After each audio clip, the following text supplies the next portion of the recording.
Excalibur Nightclub, a name whispered in hushed tones, a place where darkness danced and shadows played. It was known for its wild nights and even wilder stories, but beneath the pulsating lights and booming music, a sinister secret lurked, a secret that sent shivers down the spines of those brave enough to enter. Excalibur had a reputation. People whispered about cold spots, unexplained noises and fleeting apparitions. They said that the club was haunted, a playground for restless spirits. I, of course, dismissed these stories as mere folklore, fabrications spun by imaginative minds seeking thrills. Tonight, however, I would discover the chilling truth. The air grew heavy as I stepped inside. The entrance to the Excalibur Nightclub was like a portal to another world, a world where shadows danced and whispered secrets. The dim lighting and the hazy atmosphere created an almost surreal environment, making it hard to distinguish reality from illusion.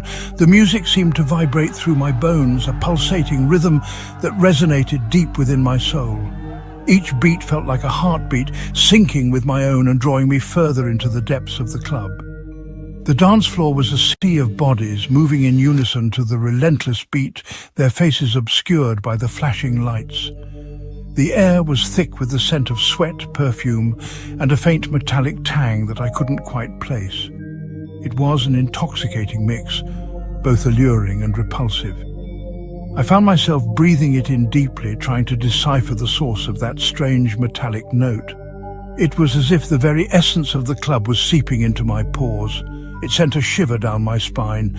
The sensation was both physical and psychological, a primal response to the unknown. I could feel the goosebumps rising on my arms, a testament to the eerie atmosphere that surrounded me. It was as if the club itself was alive, watching and waiting. My eyes struggled to adjust to the dim lighting, the flashing strobe lights creating a disorienting kaleidoscope of colors. Each flash seemed to reveal a different aspect of the club, a fleeting glimpse of something just out of reach. It was disorienting, making it hard to focus on any one thing for too long. An unsettling feeling washed over me.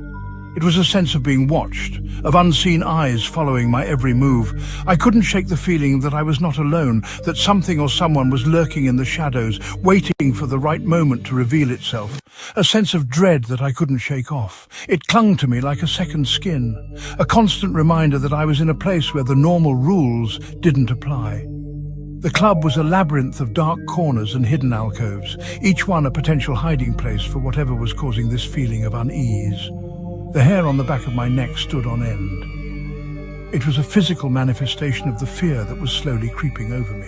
Every instinct was telling me to leave, to get out while I still could, but something kept me rooted to the spot, unable to move. I felt a cold spot. It was like walking through a ghost, a sudden drop in temperature that made me shiver uncontrollably. The cold seemed to seep into my bones, chilling me from the inside out. It was a stark contrast to the heat of the dance floor, a reminder that not everything in the club was as it seemed, right there on the nape of my neck. Something wasn't right. I could feel it, a presence that was both familiar and alien. It was as if the club itself was trying to communicate with me, to tell me something important. But what and why? The questions swirled in my mind, adding to the sense of confusion and dread that had taken hold of me. I made my way through the throng of dancers. I was heading to the stairs, hoping to find a moment of respite from the oppressive atmosphere. As I ascended the steps, a strange sensation enveloped me. It was as if an unseen entity had entered my personal space. I paused, my heart pounding in my chest. I could feel a presence, a cold breath on the back of my neck. It was there, watching me. I turned slowly, my senses on high alert, but there was nothing there, just the shadowy figures of dancers swaying to the beat. Had my mind been playing tricks on me? Suddenly I felt a sharp shove, a forceful push from behind. It sent me hurtling forward, my feet stumbling over the steps. I tumbled down, my body slamming against the hard edges. The world spun into a dizzying blur of pain and confusion.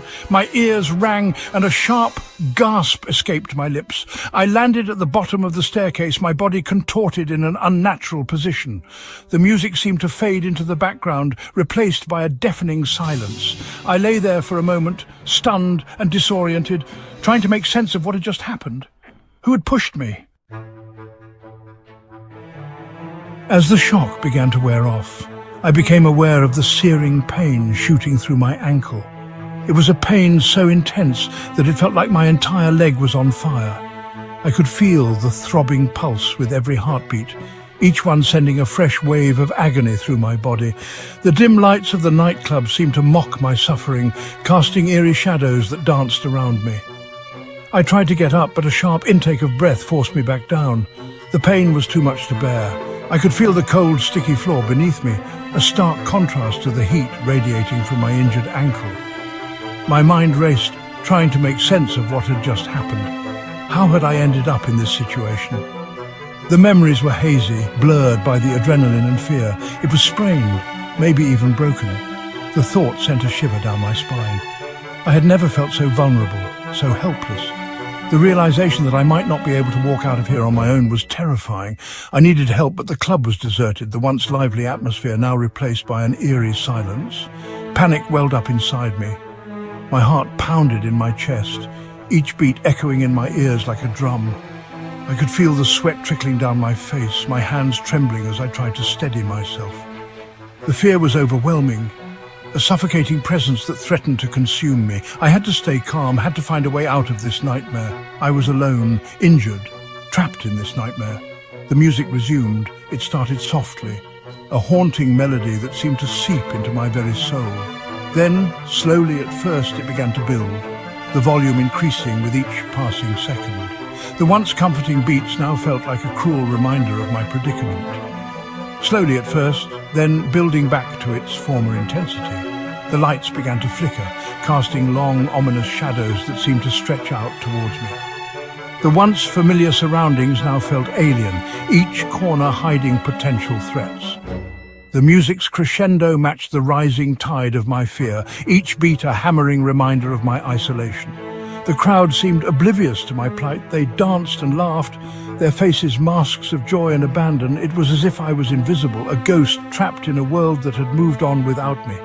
Their indifference was a knife to my heart, each laugh a twist of the blade. Their laughter and chatter grated on my nerves, each sound amplifying my sense of isolation. It was a cruel juxtaposition, their happiness against my despair. I wanted to scream, to shout for help, but my voice was lost in the cacophony of their revelry. The noise was deafening, a relentless assault on my senses. Fear clawed at the edges of my mind. It was a primal fear, a deep-seated terror that gnawed at my sanity. I could feel it growing, spreading like a dark shadow over my thoughts. I had to get out, had to escape before it consumed me completely. I needed to get out of there. Summoning every ounce of strength, I began to crawl towards the exit. Each movement was agony, but I pushed through the pain, driven by sheer willpower. The exit seemed so far away, a distant beacon of hope in the darkness. But I was determined. I would not let this place be my tomb. I would escape no matter the cost. I managed to drag myself to my feet, leaning heavily against the wall for support. My eyes scanned the crowd, desperately searching for a familiar face, someone who could help me. But it was no use. I was surrounded by strangers, their faces a blur of indifference. Then I remembered the push, that unseen force that had sent me tumbling down the stairs. It couldn't have been an accident, could it? I had felt a distinct pressure, a shove directed at my back. Was it possible that I had been the target of a malicious spirit? Later that night, nursing my injuries in the cold sterility of the emergency room, I couldn't shake off the feeling that something sinister had transpired at Excalibur Nightclub. The fluorescent lights buzzed overhead, casting a harsh glow on the white walls, and the antiseptic smell filled my nostrils. I replayed the night's events in my mind, trying to make sense of the inexplicable fear that had gripped me. I'd always been a skeptic, dismissing stories of the paranormal as mere superstition. Ghosts, spirits, and haunted places were the stuff of folklore, not reality. I prided myself on my rationality and logical thinking, often scoffing at tales of the supernatural. But my experience that night had shaken me to my core. The chilling whispers, the sudden drop in temperature, and the feeling of being watched were too real to ignore. My heart raced as I recalled the shadowy figures that seemed to move just out of the corner of my eye. I couldn't deny the possibility of something more. The logical part of my brain struggled to find a rational explanation, but the fear and unease I felt were undeniable. Could it be that the stories I had dismissed so easily held a grain of truth? Driven by a need for answers, I delved into the history of Excalibur. I spent countless hours in the dimly lit corners of libraries, poring over old documents and records. The deeper I dug, the more I uncovered about the nightclub's dark past. I discovered that the nightclub had a long and troubled past. It had been a hotspot for revelers in the 1920s, a place where the elite gathered to dance and drink the night away. But beneath the glamorous facade, there were whispers of illicit activities and dark secrets. It had once been the site of a tragic fire, claiming the lives of several patrons. The fire had broken out during a particularly crowded night, trapping many inside. The newspapers from that time were filled with harrowing accounts of the blaze and the lives lost. Some whispered that their souls remained, seeking solace or perhaps revenge. The stories of ghostly apparitions and unexplained phenomena had persisted for decades, passed down from one generation to the next. As I pieced together the fragments of Excalibur's history, I began to understand that the nightclub was more than just a building. It was a repository of memories, both joyous and tragic, and perhaps a place where the past refused to be forgotten. Armed with this newfound knowledge, I couldn't help but wonder if I had been a pawn in a much larger, more sinister game. Had I been targeted by a restless spirit seeking an outlet for its rage, or was there another explanation, one that defied logic and reason? The truth, I realized, was elusive. Perhaps I would never know for sure what had transpired that night at Excalibur, but one thing was certain: I had stepped into a realm beyond the veil of the ordinary, and I would forever be haunted by the experience. Excalibur Nightclub, once a place of revelry and abandon, now held a new significance for me. It was a stark reminder that there are forces at play in this world that we do not fully comprehend. Forces that can reach out from the shadows and touch our lives in ways we never thought possible. I left that night forever changed, haunted by the unseen and forever questioning the boundaries of reality. The experience left an indelible mark on my psyche, a constant reminder that the line between the living and the dead is thin indeed, and sometimes it's all too easy to cross over.